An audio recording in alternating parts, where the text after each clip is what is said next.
Philosophers overlooked a sinister detail. For my past 2 videos, I've been introducing a new philosophy, fatalism. I've been defending it in my own way and gave it my own twist. But if I'm giving it my own meaning, it might be better if I also explain what fatalism is. Or, even better, how the definition of fatalism relates to my arguments. Looking back, I gave a short explanation of 3 different philosophies about free will in my first video. Obviously free will, then there's determinism, and finally fatalism. There is also compatibilism. I'm ignoring that one for now. It is important to note that there are no universally agreed upon definitions about these concepts. Different definitions can be found, but I'm more a fan of descriptions and examples. But before we do that, I want to talk about some discourse and events from the past surrounding free will. I want to talk about 2 atheist YouTubers. The 2 important atheist philosophers I want to talk about are Alex O'Connor and Rationality Rules, Stephen. Among Alex and Rationality Rules, there have been some shifts in their definition or idea about free will. In 2018, Alex made a video about free will, giving some hypothetical. The video was called Why Free Will Doesn't Exist. A couple of years later, Rationality Rules came with a new idea about the topic in his video Great Cost of the Kalam in 2020. This video shed some new ideas on the topic that prompted Alex to respond to his old video. This new video was called Compatibilism Debunked, Free Will and Determinism, also uploaded in 2020. But what I found interesting is the hypothetical presented in a video Alex made back in 2018. If you watch Alex's video, you can see what definition of free will he is using, the ability to have done otherwise. If at this time you would look up the definition of free will, you would see for yourself that the definition that first popped up was in fact the ability that you could have done otherwise. Also, people in communities and comment sections were using this definition. After new arguments and literature came out, this definition has changed. You can notice that new ideas on the topic started getting popular if you look back at Stephen's video. I also noticed how even Daniel Dennett had changed his mind on free will in his book From Bacteria to Bach and Beck at the end of his book. He had very different views on free will when he published his book Elbow Room. People never question definitions, because I guess most people take definitions to be some sort of unquestionable standard. This is the definition of free will, so try and understand it. If you look up the definition of free will now, you'll read the following. Free will: the ability to decide what to do independently of any outside influence. This is coming from Cambridge. This is good, honestly. We have some more non-naturalist type of free will now. Now, what is the definition of determinism? Here is an AI overview. Determinism is the philosophical and scientific concept that all events, including human actions and choices, are completely dictated by prior events and natural laws. Or from Cambridge determinism, the theory that everything that happens must happen as it does and could not have happened any other way. Somewhat good, but if you keep searching, you do find descriptions such as predetermination or things like fate under determinism. And determinism should not be confused with fatalism. I also did meet some people who were confusing determinism with some sort of fatalism a couple times. Now look at this. Determinism.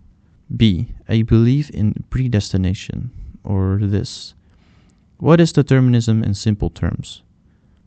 Determinism is the philosophical idea that all events, including human actions and choices, are completely caused by prior events. Okay. And the laws of physics. Let me give some definitions myself. I want to question those definitions a bit, because they can give some interesting insight. If people would have started questioning stuff earlier, they wouldn't have overlooked fatalism, maybe.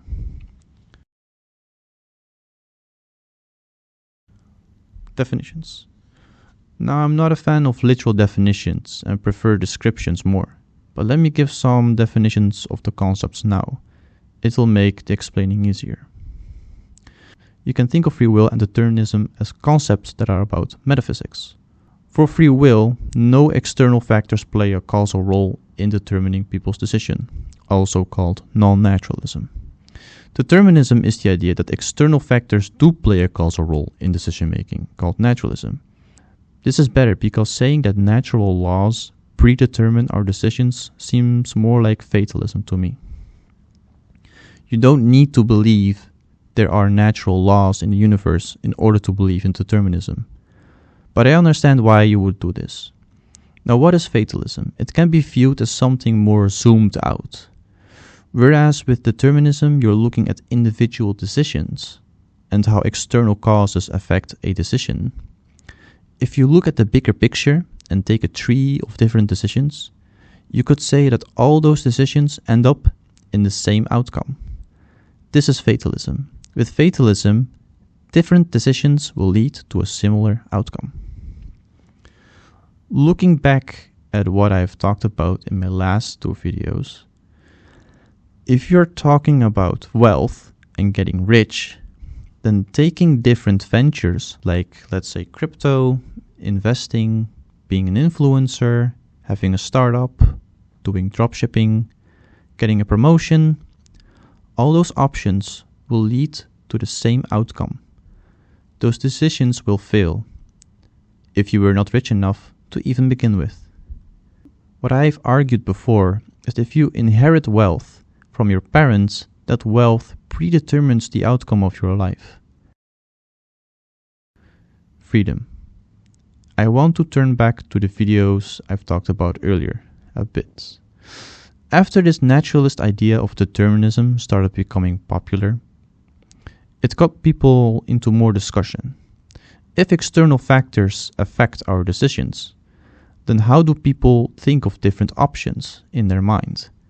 I understand this point, but myself, I don't think it's convincing to defend free will. But to believe that we can have different options, I always think and say that these types of questions are more epistemological. Like I said earlier, free will and determinism are metaphysical philosophies. Questions about how people can think about different scenarios and make decisions among different options is a matter about freedom, which is epistemological. Therefore, I like to make a distinction between freedom and free will. Freedom is made up of 2 important criteria. First, the opportunity to make a decision, physical freedom. Secondly, the willingness to make a decision, consequential freedom. One is more physical, the other more psychological. For example, if you're stuck in a prison, you don't have the opportunity to buy a house. Your physical environment is limiting you in your options. So this is an example of physical freedom. Now let's say you're thinking about walking around naked on the street. Not recommended. If you do this, you run the risk of getting arrested by the police. Important here is that the option to walk around naked is not physically impossible, but the risk of getting arrested is a factor that plays a role in your consequential freedom. Freedom is more epistemological and focuses more on decision making, while free will focuses more on the metaphysics. Just because freedom is epistemological, especially consequential freedom, doesn't mean that external factors do not play a role in causing our decision. But looking back at fatalism and wealth, if for instance we take some opportunities from the past that could have made us rich, if only you would have known better, you could have been rich. Which trumps fatalism and the idea that different decisions lead to the same outcome. Here I started saying something very interesting. If only you would have known better. This introduces a hypothetical that I really like. I call it, could have known better, could have done better. The next topic. Could have known better, could have done better. So this hypothetical, could have known better, could have done better, is a very important piece to the puzzle that will prove my case for fatalism for good. If we look back at what I was explaining about fatalism earlier, whereas determinism has it that different factors can cause your choices, when we zoom out and look at all the different choices available, fatalism is the idea that all different decisions will end up in the same outcome. In my first video on fatalism, I showed how different ventures will keep you stuck right where you are, whether it is day trading, real estate, or becoming an influencer. You already need to be rich in order to get more rich from any of these. Now here is why I find Alex's video on free will from 2018 so interesting. I mean, what he goes on to explain about wants is not interesting. But in that video, for a short fragment, he is talking about the definition of free will back then. The ability to have acted differently. The new naturalist definition that started getting popular has missed us from the opportunity to think about how the outcomes of our lives might be predetermined. The idea of rewinding back time in order to see if you could have made a different decision is interesting for fatalism. But what about some opportunities, like let's say Bitcoin? Back in 2011, you did not need much money to buy those coins. Looking at this graph from TradingView, you can see that the value of Bitcoin was very low at the beginning. If only you would have known better back then the outcome of your life would be different right now. Now this is interesting. If it is the case that you don't need to inherit wealth in order to be rich, but you only got to know when something grows big at the right time, then the idea that all actions lead to the same outcome is not true. But thinking this is a big mistake. Now, despite the obvious, like the fact that if external causes cause your choices, then if we rewind back time to 2011 with all the external causes that shape the structure of your brain, then you would still end up with the same knowledge and ignorance towards Bitcoin like you did back then. But I can already hear you thinking, doesn't matter. I already know that my future trajectory is not fatalistic, because not all decisions I make will lead to a similar outcome. And oh, how foolish this is.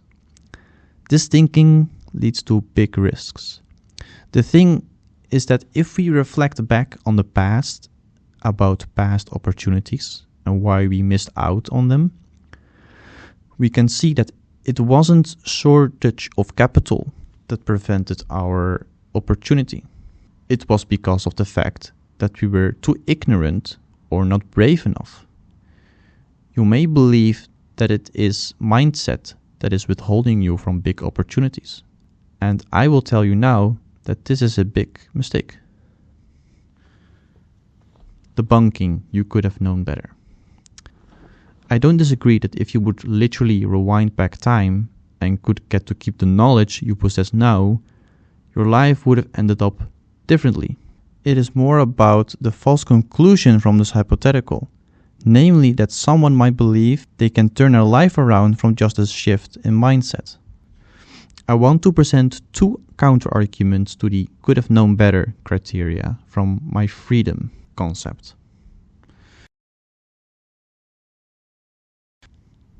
Scams. I have seen some data on how likely people are to get scammed. Data about how many people see a scam in a year and if they really did get scammed. Here is an important statistic and statement from a police report. The chance that a random person has ever been successfully scammed in his life is going from 70% to 80%. The statistics on scams are wild. They're also called the dark numbers. Among the statistics are also crypto scams. And besides statistics, there are also concepts similar to the idea and feeling that you could have done better.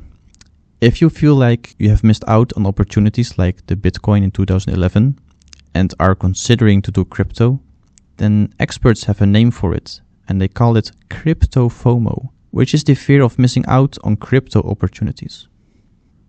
Some more statistics: only around 0.02% of people who do day trading around the world have become a crypto millionaire. There are around 88,200 crypto millionaires according to this website, who referenced Henley and Partners. If you think that not being brave enough is a mistake, your chances were near zero, and the risk of getting crypto scammed is way too high. The second argument: risk-taking is only for the rich. According to this report called The Impact of Demographic Factors on Financial Risk Tolerance, there is a direct link between wealthy people and their risk tolerance, which creates unfair chances among people when it comes to success. Rich people have unfair advantages that allows them to take more risks, in which case they can have more opportunities. In behavioral economics, this is called decreasing absolute risk aversion. Simply said, the more money you have, the less fear you have to lose money. So if you're still thinking that your lost opportunities were because of mindset and the fact that you were not brave enough, you're making a mistake. Because your emotions are a response to the environment you live in. Our emotions are tailored to help us survive. If you feel fear in an unsafe environment, it makes sense. Your emotions are not that arbitrary. Imagine you go to the doctor and tell him you hear sounds and feel dizzy. Imagine the doctor tells you that because these experiences are subjective, you should just stay positive and change your mindset. It is not a good diagnosis. He has to look for external factors like your diet or maybe sleeping position to really help you. In a similar way, our emotions, like risk aversion, is an emotion directly related to your financial status and not something merely subjective and arbitrary.